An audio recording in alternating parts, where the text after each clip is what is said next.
کہ میں بالکل ناکارہ اور کمزور ہوں، مجھ سے زیادہ ناکارہ کمزور کوئی نہیں. کیا کریں؟ تو اس کے اندر اخلاق حسنہ آ جائے گا. وہ سب سے محبت سے ملے گا، کسی سے اکڑ کے نہ ملے گا، کسی سے بدتمیزی نہ کرے گا، کسی کو برا بھلا نہیں کرے گا، کسی سے جھگڑا نہ کرے گا، کسی کو گالی گلوچ نہ دے گا. تو اخلاق حسنہ آ جائے گا. سب سے محبت کرے گا اور سب سے اپنے آپ کو کمتر سمجھے گا. بس ختم. اخلاق حسنہ اسی میں جب محبت سے پیش آئے گا تب کسی کو پریشانی ہوگی تو اس کی پریشانی میں بیچارہ اس کی مدد کرنے کی کوشش کرے گا، اس کے غم میں شریک ہونے کی کوشش کرے گا، جو اس سے ہو سکے گا وہ خدمت کرنے کی کوشش کرے گا. تب یہی اخلاق حسنہ تو ہے، یہی اصل اخلاق حسنہ. یہ آخری درجے کی شکل ہے. اعلیٰ درجے کی شکل تو وہی ہے کہ ہم اپنے نبی کا طریقہ تحقیق کریں، معلوم کریں، اس پر عمل کریں. اور آخری شکل یہ ہے کہ بالکل اپنے آپ کو انسان بیکار اور ایسا ہے کہ ایک دم گنہگار، بیکار، لاچار، مجبور، اپنے آپ کو بالکل کمزور، ضعیف سمجھے کہ بس میں کچھ نہیں، میرا مطلب کچھ نہیں، میری کوئی حقیقت نہیں. میں تصور کرتا رہے اسی میں سب سے ملتا رہے. تو والدین سے ملے گا تو وہ بھی خوش رہیں گے، بچوں سے ملے گا وہ بھی خوش رہیں گے، کیونکہ اس کے اندر کیفیت ہی ایسا نہ پیدا ہوگی کہ کسی کے ساتھ ظلم کرے، زیادتی کرے یا کسی کو تکلیف پہنچے. جب اپنے آپ کو کمزور اور کمتر سمجھے گا، اپنے آپ کو ناکارہ اور گنہگار سمجھے گا تو اگلے کو اچھا سمجھے گا. کیا کرے گا؟ یہی اخلاق حسنہ ہے، اپنے سے اگلے کو اچھا سمجھنا، چاہے وہ کوئی بھی ہو. کیا کہا؟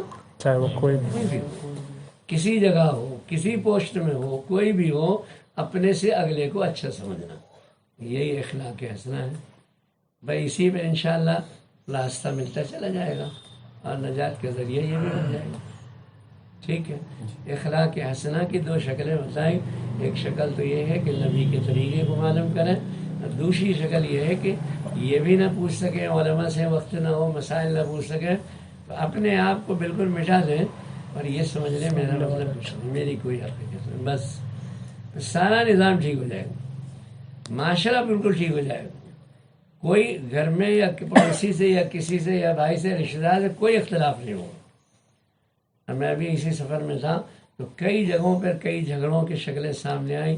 اللہ کے فضل سے اللہ نے ان جھگڑوں کو ختم کرایا. تو میں ایک جگہ ایسا بھی تھا، ایک بیچارے عالم بھی تھے اور ڈاکٹر بھی تھے. اس لیے میں مثال دیتا ہوں کہ لوگ یہ نہ سمجھے کہ عالم سے کوئی غلطیاں نہیں ہوتی. عالم بھی تھے، ڈاکٹر بھی تھے. اب انہوں نے بیچارے اپنے بچوں کے ساتھ حسن کا معاملہ کیا، پڑھایا، اور ایک کو ڈاکٹر بنایا، ایک کو کچھ اور بنایا، اور اس کو تو ایک کو MBBS بنایا، ایک کو BMS بنایا، دونوں کو نرسنگ ہوم دے دیا، اپنی بیوی کو کچھ دے دیا، ان کے بنا دیا، کچھ ایک بلڈنگ بنا کے دے دیا. جب بہت سارے پیسے بنائے، جیسے بھی بنے، بنا کے سب کو سونپ دیا. اب بیچارے کہیں اور پڑے ہوئے ہیں، خدمت کوئی اور کر رہا ہے، نہ بیوی کر رہی، نہ بچے کر رہے، نہ کوئی کر رہا ہے. اب بہت پریشان، بہت ٹینشن، اور بہت بڑے بڑے علماء سے ان کا تعلق، بڑے بڑے اللہ والوں سے تعلق. تو پتہ نہیں سب جگہ جاتے ہیں، رائے پور بھی جاتے ہیں، سہارنپور بھی جاتے ہیں، دیوبند بھی جاتے ہیں، وہاں بھی جاتے ہیں. حضرت مدنی خاندان سے بھی بہت تعلق رکھتے ہیں، سب سے تعلق، لیکن کوئی نفع نہیں. اب پتہ چلا کوئی خدمت کرنے والا نہیں، کوئی پوچھنے والا نہیں. اتنا سب کمایا بنایا سب دے دیا، اب سب بیکار. کیا ہوا؟ بڑے غم میں مبتلا تھے، وہ بہت پریشانی میں تھے. تو ایک جگہ ایسے ایک مدرسے میں جانا ہوا اتفاق سے، ایک شورا میں شریک ہوا میں. تو میری ملاقات پہلے وہیں ہوئی ان سے. تو انہوں نے اس وقت تھوڑی دیر کے مشورے کے شورا تھی مدرسے کے احوال پر. اسی پر چند باتوں میں انہوں نے پتہ نہیں کیا دل میں بات آئی، اللہ نے ان کے دل میں ڈالی، ان کے دل میں محبت میری پیدا ہوئی. وہ جب سے فون پر رابطہ رکھے، دوبارہ نئی ملاقات ہوئی. اب وہ فون پر رابطہ کرتے رہے. پھر انہوں نے کہا کہ نہیں، آپ آ جائیے، میرے بچے مجھ کو تکلیف پہنچا رہے ہیں، آپ دعا کر دیں، ٹھیک ہو جائے گا، ان کی اصلاح ہو جائے گی.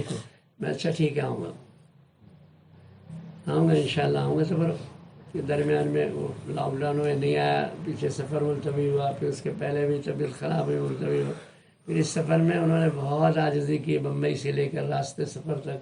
پھر میں پہنچ گیا اتفاق سے. میں نے کہا چلو، ایک شخص بیچارہ اتنا تو ایسا ہے کہ اتنی محبت اور اتنی ایسا ہے کہ پریشانی کا اظہار کر رہا ہے، مل لیں، شاید کچھ تھوڑی سی ہمدردی اسے مل جائے، اللہ عطا فرما دے. اسی نے چلا گیا، ان کے آواز سنے، بہت غور سے سنے تھوڑی دیر. پھر میں نے ان سے کہا کہ میں دو راستے ہیں میرے پاس. ایک راستہ تو یہ ہے کہ میں آپ کو ایک دعا بتلاتا ہوں، اسے آپ پڑھیے تو وہ ٹھیک ہو جائیں گے، آپ کی خدمت کرنے لگے.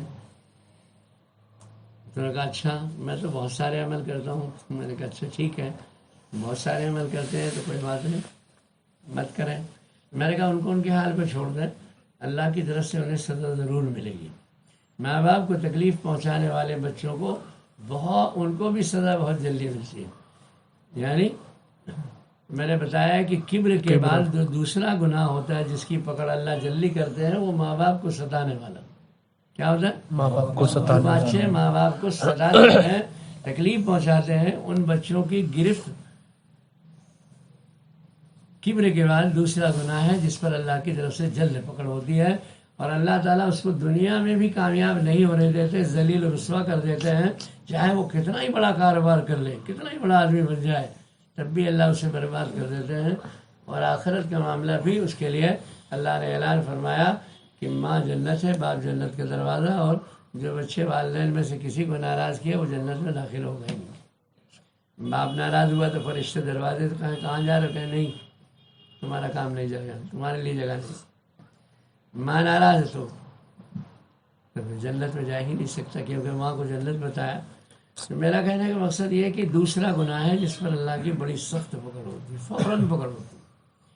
کبر کے بعد دوسرا گناہ ہے یہ جس پر اللہ کی پکڑ ہوتی ہے. اللہ، اور میں نے بہت سارے بچوں کو اپنے چشمدید دیکھا کہ اللہ نے ان کو تباہ برباد کر دیا. ایسے ایسے بچوں کو دیکھا جو 50 کروڑ کے مالک ہونے پر بھی اللہ نے انہیں برباد کر دیا. ساری چیزیں تباہ برباد. ہر طرح کے لوگوں کو دیکھا، غریب کو دیکھا، امیر کو دیکھا، سب کو دیکھا. اللہ کا نظام. اور اللہ تعالیٰ اس گناہ کی سزا صرف اتنا نہیں کہ دنیا میں دیتے، مرنے کے بعد بھی اور دنیا میں بھی، دونوں جگہ. پھر اس کے بعد اب تیسرا گناہ جو سب سے زیادہ پکڑ ہوتی ہے وہ اس کے بعد پھر سود بیاج کی ہوتی ہے. کیا ہوتی ہے؟ سود بیاج کی لعنت میں جو شخص گرفتار ہوا پھر اللہ اس کو بھی تباہ برباد کر دیتے ہیں. ٹھیک ہے، میں مغرب سے آیا ہوں، دعا کی درخواست. السلام علیکم. میرا کہنا تیسرا گناہ سود بیاج کا ہوتا ہے جس پر اللہ حفاظت فرمائے، اللہ اپنے فضل سے مغفرت کے فیصلے فرمائے. میرا کہنے کا مطلب یہ ہے کہ تیسرا گناہ جو ہے وہ سود بیاج کا، جس پر اللہ کی سخت پکڑ ہوتی ہے. اللہ اسے بھی تباہ برباد کر دیتے ہیں. کیا کرتے ہیں؟ اس کے جو گھر ہوتا ہے، جو کچھ اس کے پاس ہوتا ہے وہ بھی ختم ہو جاتا ہے، جو لیتا ہے وہ بھی ختم ہو جاتا ہے، سب ختم کر دیتے ہیں. اور زمین بوس کہتے ہیں. کیا کہتے ہیں؟ زمین پہ بالکل اللہ لٹا دیتے ہیں اس کو، ایسی حالت میں رسوا ذلیل کر دیتے ہیں. ایسے بہت سارے لوگ اپنے سامنے آتے ہیں، سینکڑوں لوگ ان کے پاس کام کرتے تھے، برباد ہو گئے، اب وہ خود نوکری کرتے ہیں. ایسے حوال پہ اور بے شمار لوگ آتے ہیں جو اس گناہ میں شامل ہو جاتے ہیں. بہت لوگ آتے ہیں ساتھ ہے، اللہ کی سزا ان کے لیے سخت. تو یہ تینوں گناہوں کی سزا بہت تیز اور بہت سخت ہے. اس لیے میں نے بتایا کہ یہ اللہ کی طرف سے گرفت سخت ہے. اب کسی آدمی میں یہ کیفیت نہ ہوگی، جب اس کے اندر یہ بڑاپن اور کبر نہیں ہوگا، وہ بڑی باتیں سوچے گا نہیں، بڑا کام کرے گا نہیں، اپنی حیثیت میں رہے گا، اپنے کو چھوٹا سمجھے گا، تو ان سب چیزوں سے بچ جائے گا. گناہ سے بچ جائے گا، والدین کی خدمت سے بچ جائے گا، کبر سے بچ جائے گا، تکبر سے بچا، والدین کی خدمت کرے گا، اور اس کے بعد والدین کو راضی کرے گا اور خوش رکھے گا تو بھی کام. اور ان بچوں کو بھی میں نے دیکھا، خوب بہت سارے بچوں کو دیکھا جو بیچارے ماں باپ کی خدمت کرتے ہیں، خوش رکھتے ہیں، اللہ انہیں خوب انعام عطا فرماتے ہیں. وہ دنیا میں پریشان نہیں رہتے، بالکل پریشان نہیں. اللہ خوب نعمت عطا فرماتا. ایسے بچوں کو بھی دیکھتا ہوں. ایسا تو اس طرح کے واقعات ہوتے ہیں. اور ایسے بچوں کو بھی دیکھا کہ بعض بچے کما کر کچھ والدین کو دے دیتے ہیں تو پھر اپنا دعویٰ کرتے ہیں. کیا کرتے ہیں؟ دعویٰ کرتے ہیں. ایسے ہی دہلی میں پچھلے سفر میں بیٹھا تھا میں، تو بہت سارے احباب بیٹھے تھے، سب بات کرتے کرتے ایک صاحب بیچارے تقریباً 45-46 سال کی عمر کیا ہے، داڑھی ٹوپی سب، اور فوراً انہوں نے آ کے بتایا. تو جب ان کا نمبر آیا بتایا کہ میں کیا بات ہے، کہنے لگے میں بہت پریشان ہوں. میں کیا ہوا؟ کہ میرے والد مجھ کو کچھ دے ہی نہیں رہے. کیا کہا؟ میرے والد مجھ کو کچھ دے نہیں رہے. میں کہا اچھا. میں نے کہا اچھا تم اپنے والد سے وراثت اپنی چاہتے ہو؟ تو بولے نہیں، میرے اور بھائیوں کو دیا انہوں نے ایک ایک مکان، میں بھی چاہتا ہوں مجھے مکان دے دے، تو مجھے نہیں دے رہے. مکان ہے ان کے پاس، دے نہیں رہے. تو میں نے کہا اچھا لینے کا حق تم کو کس نے دیا؟ خاموش. تو بولے نہیں حضرت میں نے بہت کما کے دیا، سعودی 10 سال رہا، یہاں رہا وہاں رہا، یہ کمایا ہوگا.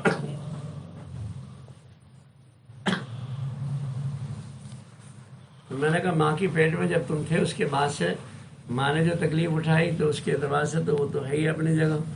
اب ماں کی نگرانی اور اس کی مدد اور اس کی حفاظت میں باپ نے جو قربانی دی، جو خرچ کیا، پھر پالا پوسا بڑا کیا اور بڑے ہو گئے، پھر جوان ہو گئے، پڑھایا لکھایا، شادی کر دیا، تو وہاں سے وہاں تک کہ ذرا سارے ان کے احسانات کا وزن ملاؤ اپنے مال سے جو تم نے کما کے دیا، کیا برابر ہو گیا؟ خاموش ہو گیا. خاموش ہو گیا. تو میں نے پوچھا کسی اللہ والے سے تعلق نہیں؟ تو بولے ہے. اسی علاقے میں ایک بزرگ کا نام لیا، جانتا ہوں میں، لیکن نام نہیں لیتا میں کسی. ان سے بولے تعلق ہے؟ میں نے کہا اچھا اللہ والے سے تعلق بھی ہے، نماز بھی پڑھتے؟ بولے ہاں، داڑھی بھی رکھی ہو بیچارہ، ٹوپی لگا. میں نے کہا دیکھیے یہ حال ہے مسلمانوں کا، دین کو نہ سمجھنے پہ یہ نقصان ہے اس کا. پھر اسے ڈروایا، اللہ کے عذاب کو ڈروایا، اور میں نے کہا تمہاری کوئی حیثیت ہی نہیں کہ تم اپنے باپ سے مانگو کہ مجھے میرا حق چاہیے. مجھے مانگنے کا حق نہیں، تم کیسے مانگتے ہو؟ اس کے احسانات تو تمام عمر اسے گود میں لے کے بیٹھا کے پھرو، اپنے ہاتھ سے ہر وقت کھانا کھلاؤ، اپنے ہاتھ سے اس کا سنڈاس پیشاب دو، تب بھی اس کے احسانوں کا بدل نہیں دے سکتے. اس لیے اللہ نے اپنے نبی کے ذریعے اعلان فرمایا کہ اللہ سب سے بڑے، سب سے بڑا حق اللہ کا، اللہ سے بڑا کوئی نہیں. اللہ کے بعد اللہ کے نبی، اللہ کے نبی کے بعد اس دنیا کے تمام رشتوں میں سب سے بڑا رشتہ ماں باپ کا ہے. کسی کا رشتہ بڑا نہیں، کسی رشتے کا کوئی رشتہ بڑا نہیں. نہ بیوی کا بڑا، نہ بھائی کا بڑا، نہ بہنوں کا بڑا، نہ خالہ کا بڑا، نہ نانا کا بڑا، نہ ماموں کا بڑا، نہ دادا کا بڑا، نہ چاچا کا بڑا، نہ کسی کا بڑا، نہ کسی استاد کا بڑا، نہ کسی شیخ کا بڑا. ماں باپ کا رشتہ سب سے بڑا. کس کا؟ ماں باپ. تیسرے نمبر پر ہے اللہ، اس کے رسول کے بعد سب سے ماں باپ. میں نے وہ ڈاکٹر صاحب کو بتایا، میں نے کہا آپ نے یہ کہا اور یہ سب باتیں بتائی، یہ پریشانی بتائی، اور آپ نے اتنا سب کہا، اور آپ کو بڑا قلق ہے، بڑی تکلیف ہے کہ آپ نے ان کو یہ سب کچھ نوازا اور آج آپ کی ناقدری کر رہے ہیں، آپ کو تکلیف پہنچا رہے ہیں. کہ یہی تو افسوس ہے، اسی غم میں تو مارا جا رہا ہوں. تو آپ سے طبعی اعتبار سے طبیعت آپ سے مانوس ہوئی، اور مجھ کو اطمینان ہوا کہ آپ دعا کر دیں گے تو ضرور اللہ کامیاب کرا دی، تو ان کی اصلاح ہو جائے گی. تو میں نے کہا میرے پاس 2 ہی شکلیں ہیں. ایک شکل تو یہ ہے کہ میں علاج بتاتا ہوں، آپ اسے کر لیجئے، تو امید ہے کہ انشاءاللہ اللہ ان کی اصلاح فرما دیں گے. دوسری، لیکن اس کے باوجود بھی اگر ان کی اور مزید نافرمانیاں رہیں تو اللہ انہیں سزا ضرور دیں گے، لیکن ٹھہر کر تھوڑا دیں گے. ماں باپ کے ناراض ہونے سے جلد دیتے ہیں.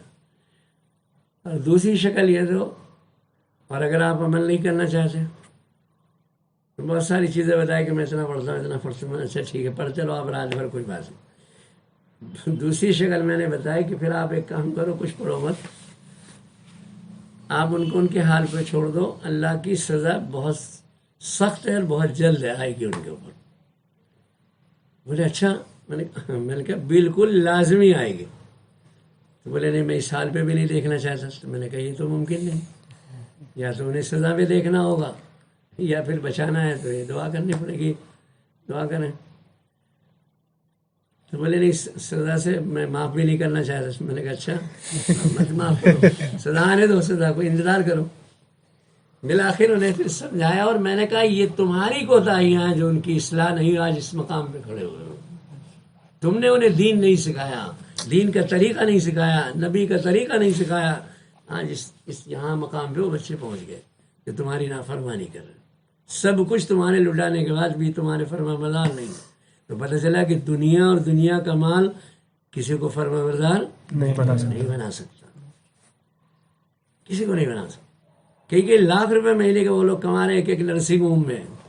5-5 6-6 لاکھ بتایا انہوں نے، بتایا کہ 5-5 6-6 لاکھ روپے کم سے کم کما رہے ہیں لوگ. نافرمانی کر رہے، اللہ کے سخت عذاب کا انتظار کر. ڈاکٹر صاحب کو جو ایسا نچوڑا تو بیچارے ڈروایا. میں نے کہا تمہاری غلطی ہے، تم توبہ کرو اللہ سے پہلے. چلو چھوڑو ان کی بات، پہلے تم توبہ کرو، تم نے حق ان کا نہیں ادا کیا.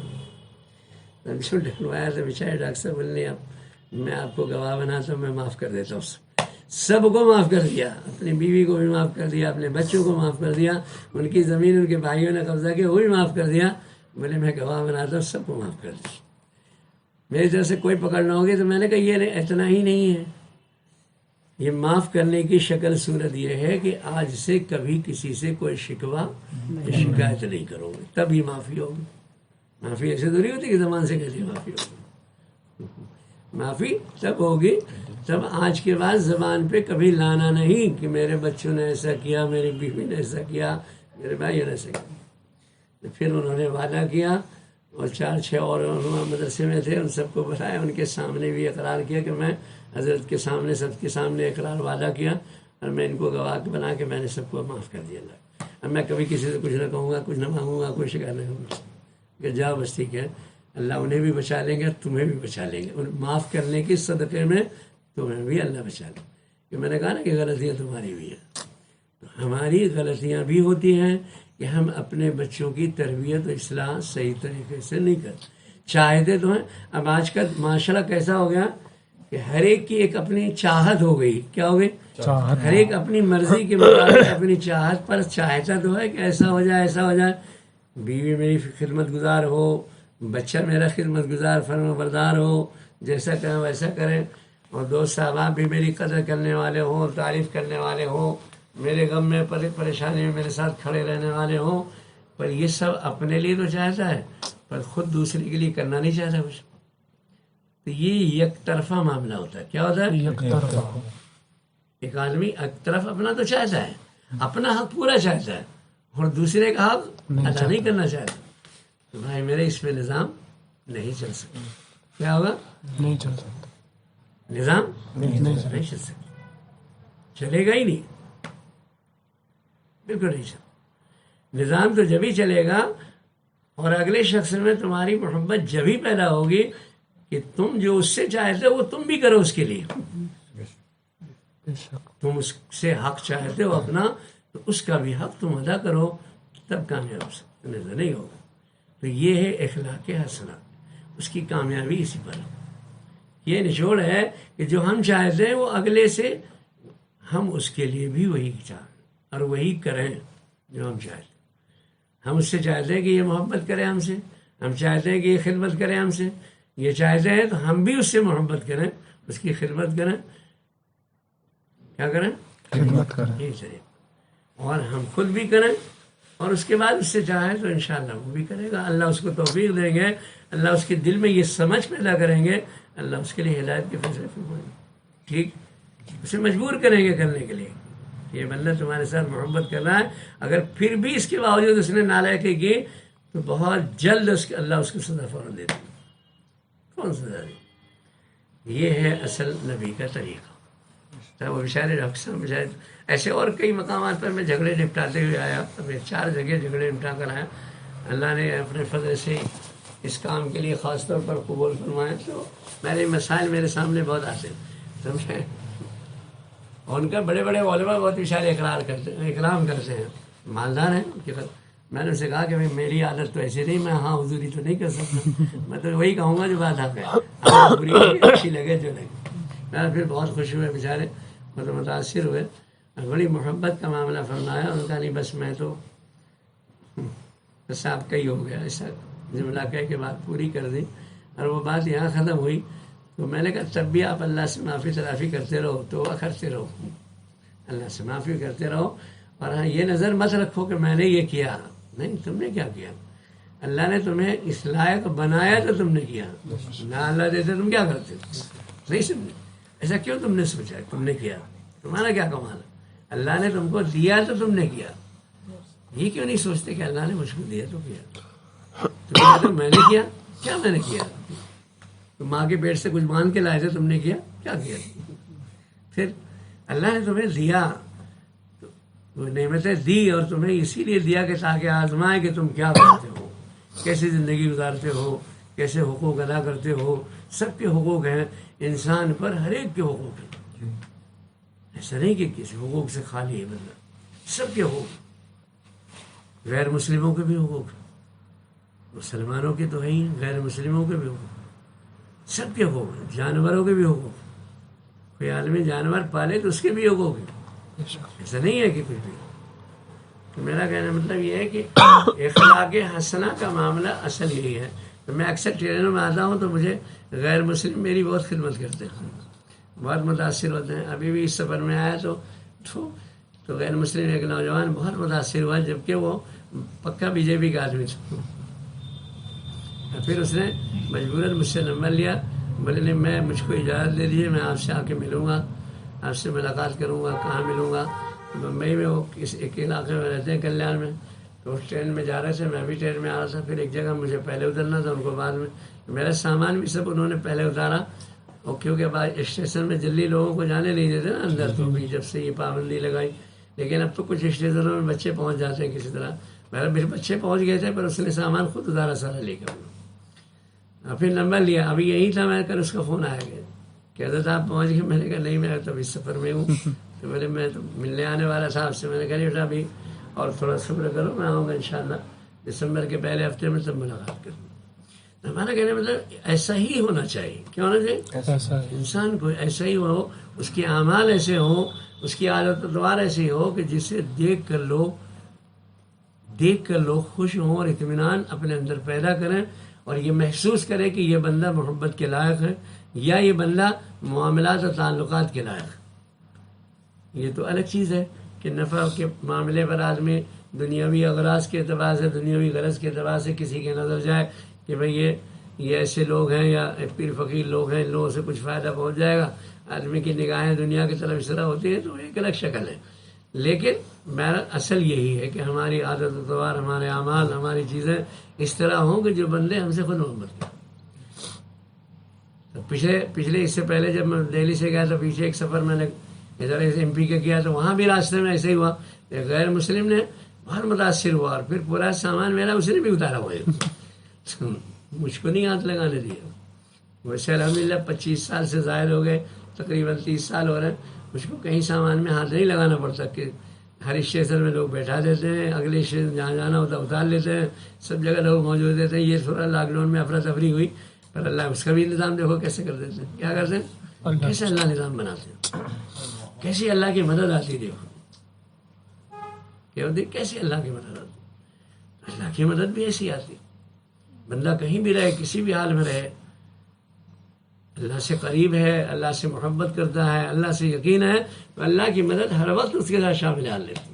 چاہے جہاں چلے جائے، چاہے جہاں جائے، اور اللہ اس کی بات کی لاج رکھ لیتے. کیا کرتے؟ لاج رکھ. کمال اس کا نہیں ہے، کمال اور احسان اللہ کا ہے، لیکن اللہ اس کی لاج رکھے. یہ اللہ کی محبت کا معاملہ ہے. اللہ تعالیٰ جن بندوں سے محبت کرتے ہیں ان کی ایسی ہی مدد فرماتے ہیں، غیبی مددیں فرماتے ہیں. تو میرا کہنے کا مقصد یہ ہے کہ یہی اخلاق حسنہ. اخلاق حسنہ کے معنی یہی ہے. بس یہ چیز ہے، اسی پر غور کرنا چاہیے. بات بہت لمبی ہو گئی، بات تو چھوٹی سی 2 باتوں میں بتا رہی تھی. واقعات ایسے ہو جاتے ہیں، اور میری بات ویسی بہت لمبی ہو جاتی ہے. یہ بیان کے لیے شام کو کہہ رہے تھے، تو میں نے کہا نہیں مجھے چھوڑ دو، معاف کر دو. میں نے یہ منع کیا سختی سے کہ دیکھو ملاقاتوں کا اعلان بھی مت کرو، دعوت بھی کسی کی مت لینا، اور ملاقات بھی اعلان بھی مت کرو. بیان کی تو کوئی بات ہی نہیں ہے. لیکن ایک بچے نے ایسا سوال کیا، اب اس وقت ہم سب آ گئے، تو ہم نے کہا وہ بچہ بھی موجود، تو ہم نے کہا وہ بات کو بتلا دے کہ کیا مقصد تھا اس کا. یہ ٹھیک، اس لیے بتلا دیا. ٹھیک، اب سب اجازت ہے، سب لوگ جا کے آرام کریں تاکہ نماز میں اٹھنے میں آسانی ہو. ٹھیک ہے. اب یہاں لوگوں کو جلدی سونے کا مزاج بھی ہے.